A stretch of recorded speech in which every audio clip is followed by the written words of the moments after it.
આજરોજ મચ્છુ જલ હોનારતની જે ઘટના આજના દિવસે 46 યર્સ પહેલાં જે થઈ હતી એના જે લોકોએ એમાં પોતાના જીવ ગુમાવ્યા છે એને એની આત્માની શાંતિ માટે અને એના તમામ જે પરિવારના લોકો છે એને સાંત્વના આપવા માટે નગર વિસ્તારમાંથી એક શોક રેલીના આયોજન કરવામાં આવેલા હતા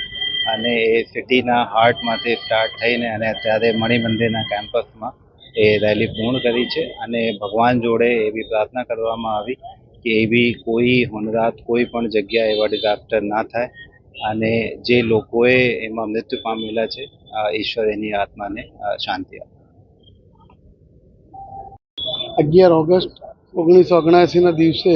એ કાળો દિવસ મોરબીના ઇતિહાસ માટે બહુ દુઃખદાયક હતો અને જે ડેમ તૂટ્યો એના કારણે હજારો લોકોએ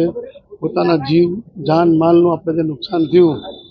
તો એના માટે સમગ્ર મોરબી શહેર અને જિલ્લાના લોકો ખૂબ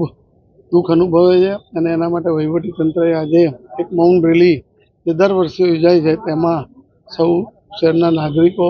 શહેરના તમામ પક્ષના આપણા નેતાઓ અને અધિકારી મિત્રો, પત્રકાર મિત્રો સાથે આજે મૌન રેલીનું આયોજન કરવામાં આવ્યું। આપણે ભગવાનને પ્રાર્થના કરીએ કે મોરબીને આજે દુઃખ આપ્યું 46 વર્ષ પહેલાં એવું દુઃખ આપણા દેશમાં કે દુનિયાના કોઈ પણ શહેરને આવું દુઃખ ના મળે અને સૌ દિવંગતોના આત્મા અને પરમ કૃપાળુ પરમાત્મા શ્રદ્ધાંજલિ સાથે આપણે એવું કહીએ કે એમને પરમાત્મા એમના જીવને શાંતિ આપે અને સદગતિ પામે એવી જ આપણે ભગવાનને અભ્યર્થના। 11/8/1979ના રોજ મોરબીમાં દુઃખદ બનાવ બન્યો હતો, જેમાં મચ્છુ નદીમાં પૂરના કારણે અને બાંધ તૂટવાના કારણે હોનારત થઈ હતી। એનું વર્ષોથી પ્રથા છે જેને આપણે સ્મરણ કરીએ છીએ અને આવી દુર્ઘટના ન થાય એના માટે ઈશ્વરને પ્રાર્થના કરીએ છીએ। એ જ જે પ્રથા છે એના ભાગરૂપે આજે પણ આયોજન કરવામાં આવ્યું હતું અને અમે હજુ પણ એવી દુર્ઘટના ક્યારેય ના ઘટે, કોઈ પણ ભાગમાં ના ઘટે એ માટે ઈશ્વરને પ્રાર્થના કરીએ છીએ। પ્રભુલાલ માધવજી બી હોનારતને આજે 46 વર્ષ પૂરા થયા। આજની આ દિવસમાં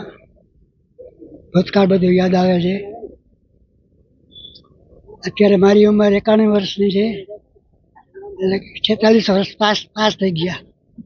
એટલે અગાઉનું બધું ભૂતકાળ તાજો થાય છે બધું। નામ રૂપા પ્રભુલાલ નગવાડિયા છે ને હું કુંભારશેરીમાં મારા પિયર છે અને મારું સાસુ સનાળા છે ને મારા પપ્પા વીસી હાઈસ્કૂલ ટેકનિકલમાં નગવાડિયા સાહેબ તરીકે સુપ્રિન્ટેન્ડન્ટ તરીકે વીસી હાઈસ્કૂલમાં હતા, હવે રિટાયર્ડ થઈ ગયા છે। મારો એક ભાઈ હતો, અમે 4 બહેનો છીએ ને એક ભાઈ હતો જે હોનારતમાં ઓફ થઈ ગયો। 46 વર્ષ થઈ ગયા આજે, પણ એવું લાગે છે જાણે અત્યારે જ આ ઘટના બની હોય એટલી ઘટના લાગે છે અને જ્યારે પણ યાદ કરીએ ત્યારે એવું લાગે છે કે જાણે અત્યારે જ બન્યું હોય ને એવું ફીલ કરીએ છીએ।